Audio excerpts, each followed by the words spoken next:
Hello बच्चों, आप सभी का बहुत बहुत स्वागत है आपके अपने चैनल सानवी केमिस्ट्री क्लासेस में। हम लोग कक्षा 10 की साइंस कवर कर रहे थे, जिसमें पहला टॉपिक हमने केमिस्ट्री लिया था। उसका पहला चैप्टर हमारा जो था कंप्लीट हो गया है। आज से हम लोग फिजिक्स उठाएंगे और फिजिक्स का पहला चैप्टर कंप्लीट करेंगे। देन इसके बाद फर्स्ट चैप्टर बायोलॉजी कंप्लीट करेंगे। इस तरह हम एक एक चैप्टर सभी टॉपिक के कंप्लीट करते चलेंगे। तो चलिए ज्यादा टाइम न लेते हुए स्टार्ट करते हैं। आज का हमारा पहला चैप्टर जो फिजिक्स का है वो है रिफ्लेक्शन एंड रिफ्रैक्शन, परावर्तन तथा अपवर्तन। तो चलिए स्टार्ट करते हैं। प्रकाश प्रकाश क्या है? प्रकाश एक ऊर्जा का क्या होता है? स्रोत होता है, या ऊर्जा का एक रूप होता है जिसके माध्यम से हमें कोई भी वस्तु क्या होती है? दिखाई देती है। प्रकाश किसी भी वस्तु पर पड़ता है और उसके बाद पड़ता है, उसे हम बोल सकते हैं आपतित होता है। उसके बाद वह परावर्तित होकर के हमारी आंखों पे पड़ती है, जिससे हमें कोई भी वस्तु दिखाई देती है। जैसे अगर ये बोर्ड हमें दिखाई दे रहा है तो लाइट इस पे गिर रही है, लाइट की किरणें, जिसे हम बोलते हैं इंसिडेंट रेस, और उसके बाद वह इससे टकरा करके हमारी आंखों पर आ रही है, परावर्तित हो रही है, जिसके कारण ये हमें बोर्ड दिखाई दे रहा है। कोई भी वस्तु है जो हमें दिखाई देती है वो सब इसी प्रकार दिखाई देती है। लाइट की रेस उस वस्तु पर टकराती हैं और टकराने के बाद परावर्तित होकर के हमारी आंखों पे पड़ती हैं, जिससे हमें कोई भी वस्तु दिखाई देती है। इसके बाद प्रकाश स्रोत क्या होते हैं? प्रकाश स्रोत दो प्रकार के होते हैं। प्रकाश स्रोत का मतलब क्या है कि हमें प्रकाश कहां कहां से प्राप्त होते हैं। तो पहला स्रोत होता है हमारा प्राकृतिक, जैसे ये प्राकृतिक स्रोत है हमारे सूर्य, तारे, चंद्रमा, ये सब क्या है? प्राकृतिक है। दूसरे कृत्रिम होते हैं जिन्हें इंसानों द्वारा बनाए गए, जैसे मोमबत्ती है, विद्युत बल्ब है, सेफल हो गया और ट्यूबलाइट हो गई। ये सारी किसमें आती हैं? ये सब आती है हमारे कृत्रिम स्रोतों में। तो प्रकाश हमें विभिन्न प्रकार के प्राकृतिक स्रोतों, मतलब जो प्रकाश हमें प्राप्त होता है वो दो तरीके से प्राप्त होता है, जिसमें से कुछ होते हैं प्राकृतिक स्रोत, जैसे सूर्य, चंद्रमा, तारे आदि। जुगनू हो गया, ये भी प्राकृतिक स्रोत है, भले ही हमें कम प्रकाश देता है, ये हो गए। और इसके बाद दूसरे स्रोत क्या होता है? कृत्रिम स्रोत होता है, जैसे मोमबत्ती, विद्युत बल्ब आदि। इसके बाद देखिए, जैसे ये है हमारे पास, ये लाइट के हमारे दोनों सोर्सेस हैं, जिसमें से ये सूर्य है, चंद्रमा है, ये सब क्या है? हमारे नेचुरल सोर्स है। आर्टिफिशियल में क्या हो गए? कैंडल हो गई, मोमबत्ती, टॉर्च हो गई, आग हो गई, लैंप हो गई, ये सारे किस में आ जाते हैं? हमारे आर्टिफिशियल में। इसके बाद देखिए, इसमें कुछ आपको स्रोत दिए हैं, इसमें से आप लोगों को पहचानना है और कमेंट बॉक्स में कमेंट करके बताना है कि इनमें से हमारे कौन से नेचुरल सोर्सेस होंगे और कौन से हमारे सिंथेटिक या कृत्रिम स्रोत होंगे। चलिए आगे। दीप्त वस्तुएं भी हमारी वस्तुएं हमारे दो प्रकार से होती हैं लाइट के आधार पे। कुछ ऐसी वस्तुएं होती हैं जो हमें प्रकाश उत्पन्न करती हैं, मतलब प्रकाश देती हैं स्वयं, वो होती हैं दीप्त वस्तुएं। अर्थात दीप्त वस्तु क्या है? वे वस्तुएं जो स्वयं प्रकाश उत्पन्न करती हैं दीप्त वस्तुएं कहलाती हैं। जैसे हमारे क्या हो गया? सूर्य हो गया, तारे हो गए, विद्युत बल्ब हो गया, मोमबत्ती हो गई, जुगनू हो गया, ये सारे हमारे किस में आते हैं? दीप्त वस्तु में आते हैं, क्योंकि ये वस्तुएं स्वयं प्रकाश उत्पन्न करती हैं। सूर्य का अपना प्रकाश है, तारों का अपना प्रकाश है, बल्ब का अपना प्रकाश है, लेकिन ध्यान रखिए कि चंद्रमा इसमें नहीं आएगा। चंद्रमा का प्रकाश स्वयं का नहीं होता, वो क्या करता है? दिन भर सूर्य के प्रकाश को एब्जॉर्ब करके या सूर्य के प्रकाश को रिफ्लेक्ट करता है, जिसके कारण वो चंद्रमा में दिखाई देता है। तो वो दीप्त वस्तु में ना करके अदीप्त वस्तु में आएगा। दीप्त वस्तु क्या होती हैं? वे वस्तुएं जो स्वयं प्रकाश उत्पन्न करती हैं। यहाँ पे हमें इससे मतलब नहीं है कि वो नेचुरल है या कृत्रिम है, इससे हमें यहाँ पे सिर्फ यह आशय है कि जो भी वस्तुएं स्वयं प्रकाश उत्पन्न करती हैं वो सभी हमारी दीप्त वस्तु के अंतर्गत आती हैं। जैसे कुछ चित्र, जैसे ये बल्ब अपना स्वयं का प्रकाश उत्पन्न करता है, सूर्य है स्वयं का प्रकाश उत्पन्न करता है, ये फायर है ये आग क्या करती है, स्वयं का प्रकाश उत्पन्न करती है। ये सभी हमारे दीप्त वस्तु में आती हैं। इसके बाद सेकंड है हमारा अदीप्त वस्तुएं। अदीप्त वस्तुएं क्या होती हैं, वे वस्तुएं जो स्वयं प्रकाश उत्पन्न नहीं करती हैं, जो स्वयं प्रकाश उत्पन्न नहीं करती हैं अदीप्त वस्तुएं कहलाती हैं। जैसे इसमें चंद्रमा हो जाएगा, लकड़ी हो जाएगी, बुक हो जाएगी, इनका स्वयं का प्रकाश नहीं होता है। चंद्रमा हो गया, मेज हो गया, कुर्सी हो गई, बुक हो गई, ईंट हो गई, ये सारे प्रकाश उत्पन्न नहीं करती, अर्थात ये क्या होंगी, अदीप्त वस्तुएं। ये जैसे यहाँ पे हमारा हो गया पेचकस है, पेन है, चंद्रमा है, ये सारी क्या होंगी, अदीप्त वस्तुएं। इसके बाद देखिए प्रॉपर्टीज ऑफ लाइट। लाइट की क्या क्या प्रॉपर्टी होती है। तो लाइट हमारा जो होता है एक सीधी रेखा में गति करता है। कुछ गुण क्या है, निम्नलिखित है। फर्स्ट नंबर हमारा है प्रकाश को चलने के लिए किसी भी माध्यम की आवश्यकता नहीं होती, अर्थात प्रकाश निर्वात में भी गति कर सकता है। निर्वात का मतलब है जहां पे कोई वातावरण ना हो। सेकंड नंबर प्रकाश सीधी रेखा में चलता है। आप लोग देखते हैं कि अगर हमारे घर में कहीं पे क्या होता है, छेद होता है, सपोज करिए ये हमारा दीवार है, सपोज करिए ये हमारी एक दीवार है और यहाँ पे क्या है, यहाँ पे इधर छेद है और यहाँ पे सूर्य है, ये बाहर है, ये हमारे घर के अंदर का है। तो यहाँ से जब प्रकाश नहीं आता है तो क्या करता है, इस छेद से सीधे माध्यम में चलता है। ऐसा तो नहीं होता कि ये हमारा कुछ ऐसा जाए, ऐसा तो नहीं होता ना। होता क्या है, ये प्रकाश होता है सीधी रेखा में चलता है। इससे क्लियर होता है कि जो लाइट होती है वो हमारी सीधी रेखा में गति करती है। थर्ड पॉइंट है प्रकाश की निर्वात में चाल कितनी होती है, 3 × 10⁸ मीटर पर सेकेंड। इस क्वेश्चन को, इस पॉइंट को टिक कर लीजिएगा, ये हमारा ऑप्शनल क्वेश्चन वाला है। पूछ लेते हैं कि प्रकाश निर्वात में प्रकाश की गति कितनी होती है। तो निर्वात में प्रकाश की चाल कितनी होती है, 3 × 10⁸ मीटर पर सेकेंड। अगला पॉइंट है जब प्रकाश एक माध्यम से दूसरे माध्यम में जाता है तो इसकी गति तथा दिशा में परिवर्तन हो जाता है। जैसे हम लोग लाइट लेकर के अगर हम एक बॉक्स में या एक बीकर में पानी ले लें और लाइट को उसमें, जैसे लेजर लाइट ले लें और हम उसमें डालेंगे अगर प्रकाश को, तो क्या होता है कि वो जो लाइट होती है वो मुड़ जाती है थोड़ा सा। देखते हैं आप, तो मतलब क्या है, ऊपर का माध्यम हमारा क्या है, विरल है, अर्थात वायु है यहाँ पे, और जो कंटेनर के अंदर पानी है वो दूसरा माध्यम हो गया। तो जैसे ही हमारी लाइट क्या होती है, एक माध्यम से दूसरे माध्यम में जाती है तो इसकी गति मतलब उसकी स्पीड चेंज हो जाती है और दिशा भी परिवर्तित हो जाती है। जैसे अगर हम लोग ऐसे, ये हमारा क्या है, पानी का बीकर है, इसमें पानी भरा हुआ है और लाइट हम लोग यहाँ से डालें तो ये क्या होगी, लाइट या तो थोड़ा इधर मुड़ जाएगी या तो थोड़ा इधर मुड़ जाएगी, मतलब उसके डायरेक्शन में क्या हो जाएगा, चेंजिंग हो जाएगा। और इसके बारे में हम आगे देखेंगे कि ये इधर मुड़ेगी या इधर मुड़ेगी, उसको हम लोग किसमें देखेंगे, अपवर्तन में। ठीक है, तो मतलब जो लाइट होती है जैसे इसका माध्यम चेंज होता है, यहाँ का माध्यम क्या है, विरल है, मान लीजिए यहाँ क्या है, हवा है, और यहाँ क्या है, यहाँ का माध्यम है सघन, मतलब यहाँ क्या भरा है, पानी भरा हुआ है। तो लाइट क्या होगी, अपने माध्यम से थोड़ा सा विचलित हो जाएगी और इसी प्रकार इसकी क्या होगी, जो गति होगी उसमें भी परिवर्तन हो जाता है। अगला पॉइंट है दृश्य प्रकाश की तरंगदैर्घ्य 3800 से 7800 एंगस्ट्रॉम होती है। जिस प्रकाश को हम देख पाते हैं उसकी तरंगदैर्घ्य कितनी होती है, 3800 से 7800 एंगस्ट्रॉम होती है। अगर आप लोग अलग अलग बुक देखेंगे तो इसमें आपको कहीं कहीं मिल जाएगी 4000 to 8000 एंगस्ट्रॉम।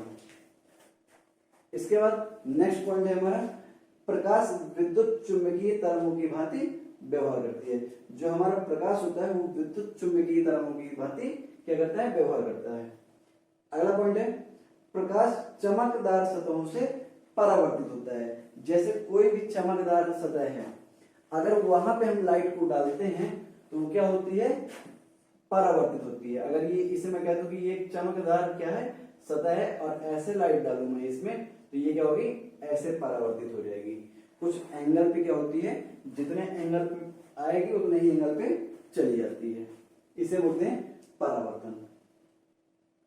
नेक्स्ट पॉइंट है प्रकाश अपारदर्शी माध्यम में गति नहीं कर सकता है। मतलब क्या है कि अगर हम सीधे सीधे कोई रिमोट लें, जैसे ये हमारे पास एक रिमोट है और इसमें हम यहां से लाइट डालें तो प्रकाश, ये क्या है अपारदर्शी माध्यम है, तो प्रकाश यहां से डालने के बाद यहां से नहीं निकल पाएगा। इसी यही है अगला पॉइंट, क्या है यही बोल रहा है कि प्रकाश जो होता है वो अपारदर्शी माध्यम में गति नहीं करता है। अब देखिए प्रकाशीय माध्यम क्या होते हैं, मतलब जो लाइट गति करती है उसके माध्यम कौन कौन से होते हैं। तो लाइट के तीन माध्यम होते हैं। पहला होता है हमारा पारदर्शक माध्यम। माध्यम होता क्या है, प्रकाश जिन माध्यमों से गुजरता है उन्हें हम प्रकाशीय माध्यम कहते हैं। अगर लाइट यहां से गुजर रही है तो ये भी एक क्या है, माध्यम है हमारा। ये तीन प्रकार के होते हैं। पहला पारदर्शक माध्यम होता है, दूसरा अपारदर्शक माध्यम होता है और तीसरा पारभासक। ये तीन होते हैं। तो पहला क्या होता है पारदर्शक माध्यम, मतलब अगर हम लाइट डालें, पारदर्शक माध्यम क्या होता है, जिस माध्यम में प्रकाश डालने पर वो क्या होता है आर पार निकल जाता है। तो ऐसे माध्यम को हम बोलते हैं पारदर्शक माध्यम। जैसे हम कोई भी ट्रांसपेरेंट कांच ले लें या तो पन्नी ले लें, पन्नी कैसी ट्रांसपेरेंट, उस पर किसी प्रकार का कलर नहीं हो, ट्रांसपेरेंट जो चाइनीज पन्नी आती है, उसमें अगर हम लाइट डालते हैं तो देखते हैं कि वो लाइट एक साइड से दूसरे साइड निकल जाती है। इसे हम क्या बोल देते हैं पारदर्शक माध्यम। जैसे मैं अभी आपको आगे दिखा रहा हूं। सेकंड है अपारदर्शक माध्यम। तो अपारदर्शक माध्यम क्या होते हैं, जिन माध्यमों से लाइट हमारी नहीं गुजरती है। सपोज करिए अभी मैंने आपको एक दिखाया था कि मैं रिमोट कहा था, एक रिमोट है हमारे पास और हम यहाँ से लाइट, सपोज करिए ये लाइट की रेज है और हम यहाँ से लाइट डालते हैं और इस साइड से हमारा क्या होगा, लाइट नहीं निकल पाती है, तो ये हमारा क्या होगा अपारदर्शक माध्यम होगा।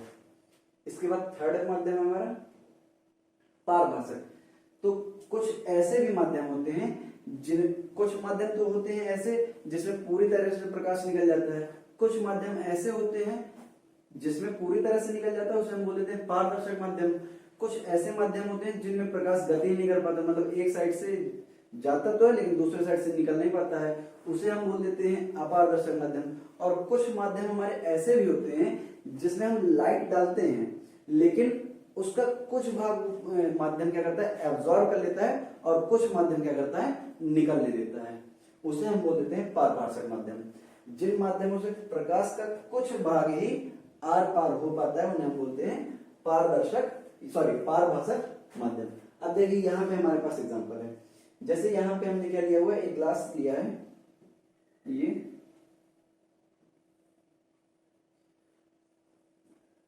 अब देखिए यहां से लाइट डाली गई तो क्या हो रहा है, उस साइड हमें वैसे ही दिखाई दे रहा है, मतलब ये हमारे क्या है ट्रांसपेरेंट माध्यम है। अगर हम इसमें लाइट डालेंगे इधर से तो अगर उस साइड क्लियर दिखाई दे रहा है तो लाइट, इसका मतलब क्या है पार चली जाएगी। ये सेकंड है हमारा, सेकंड को क्या बोलते हैं अपारदर्शी या ओपेक। इसमें अगर हम इस साइड से लाइट डालेंगे तो इसमें उस साइड से लाइट नहीं जा पाएगी, क्योंकि ये देखिए आपको किसी ब्लैक ब्लैक थोड़ा सा दिख रहा है और अगर देखें इन दोनों में तो इसमें हमें उस साइड की चीज तो दिखाई दे रही है बट इसमें नहीं दिखाई दे रही, अर्थात ये इसका मतलब क्या है, ये ट्रांसपेरेंट नहीं है। ये कैसा है हमारा अपारदर्शक या ओपेक मीडियम। इसके अगर हम इस साइड से लाइट डालेंगे तो उस साइड नहीं जाएगी, अर्थात ये क्या है अपारदर्शक। और इसमें देखिए इसमें क्या है, जो ये हमारा तीसरा है जिसे हम बोलते हैं पारभासक, इसमें क्या है हमारे इस साइड से देखिए बिल्कुल हल्का हल्का उस साइड दिखाई दे रहा है। तो अगर इसमें हम लाइट इसमें से डालेंगे तो ये कुछ भाग कुछ लाइट को क्या कर लेगा एब्जॉर्ब कर लेगा और कुछ भाग लाइट उस साइड निकल जाएगी। ऐसे माध्यम को हम क्या बोल देते हैं पारभासक माध्यम। आप लोग इनके एक्सपेरिमेंट घर में भी कर सकते हैं।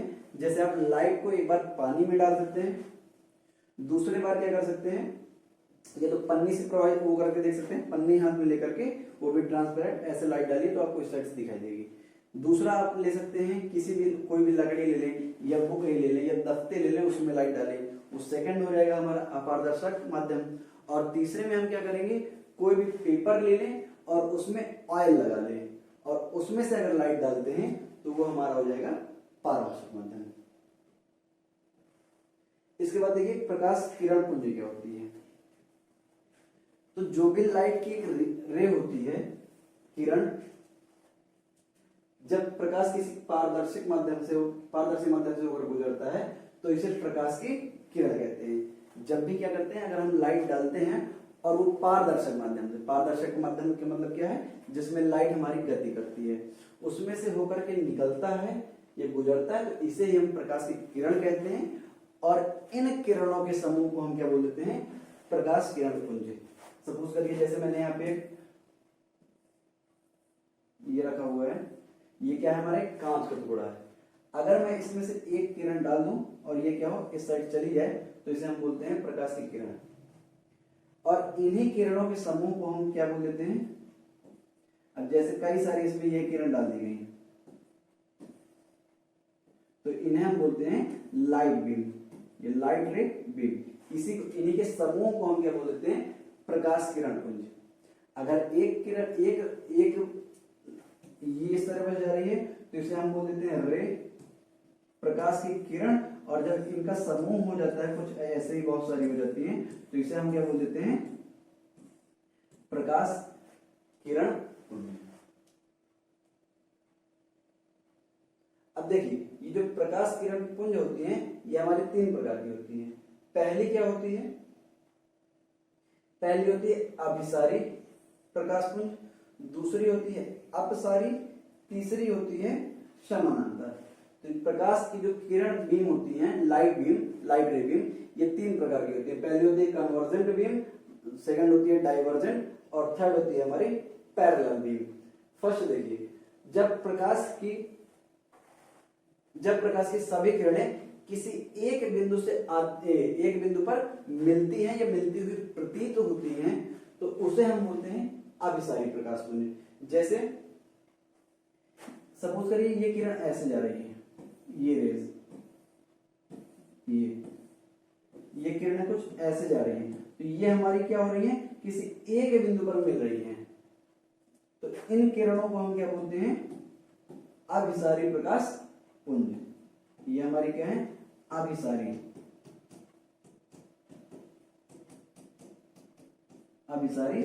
किरण पुंज। या इसी को हम क्या बोलते हैं, कन्वर्जेंट लाइट बीम या रे बीम। इसके बाद क्या है, ये जब प्रकाश की बहुत सारी किरणें या प्रकाश की किरणें या प्रकाश पुंज किसी एक बिंदु पर मिलती हुई प्रतीत होती हैं या मिलती हैं, तो इन्हीं प्रकाश की किरणों को हम क्या बोलते हैं, किरणों के समूह को बोलते हैं हम अभिसारी प्रकाश पुंज। ये इसी को बोलते हैं convergent beam of light. Second है हमारा डाइवर्जेंट बीम ऑफ लाइट। इसमें क्या होता है, प्रकाश की किरणें किसी एक बिंदु से आती हुई प्रतीत होती हैं। जब प्रकाश की किरणें किसी एक बिंदु से आती हुई प्रतीत होती हैं, कुछ ऐसे, ये अब देखिए ये किरणें क्या है, इधर जा रही हैं, ये एरो जो लगा रहे हैं ये लाइट की डायरेक्शन बताया करती है कि ये लाइट क्या हो रही है, इस साइड जा रही है, कुछ इस प्रकार से, कुछ इस प्रकार से। अब ये सभी किरणें क्या हो रही हैं, इस बिंदु से जाती हुई इस बिंदु से निकल रही हैं, अर्थात ये क्या होगी हमारी डाइवर्जेंट बीम ऑफ लाइट। अब देखिए इसमें प्रकाश की जो किरणें हैं वो सभी क्या हो, ये जितनी किरणें हैं ये सभी एक बिंदु से क्या हो रही है, निकल रही हैं, इसलिए इन्हें कहते हैं अपसारी प्रकाश पुंज। थर्ड है हमारा समांतर। तो जब प्रकाश की किरणें आपस में समानांतर होती हैं, कुछ इस प्रकार से, ये, तो इन्हें हम बोलते हैं समांतर प्रकाश किरण पुंज। क्या होती है डेफिनेशन समांतर किरण पुंज की, समांतर प्रकाश पुंज की, जब प्रकाश की किरणें आपस में एक दूसरे समांतर चलती हैं तो उन्हें हम बोल देते हैं समांतर प्रकाश पुंज। तो इस वीडियो में इतना ही। अगर आप लोगों को वीडियो पसंद आया हो तो वीडियो को लाइक करिए, कमेंट करिए, शेयर करिए। अगर आप चैनल पे नए हैं तो चैनल को सब्सक्राइब करिए। Thank you.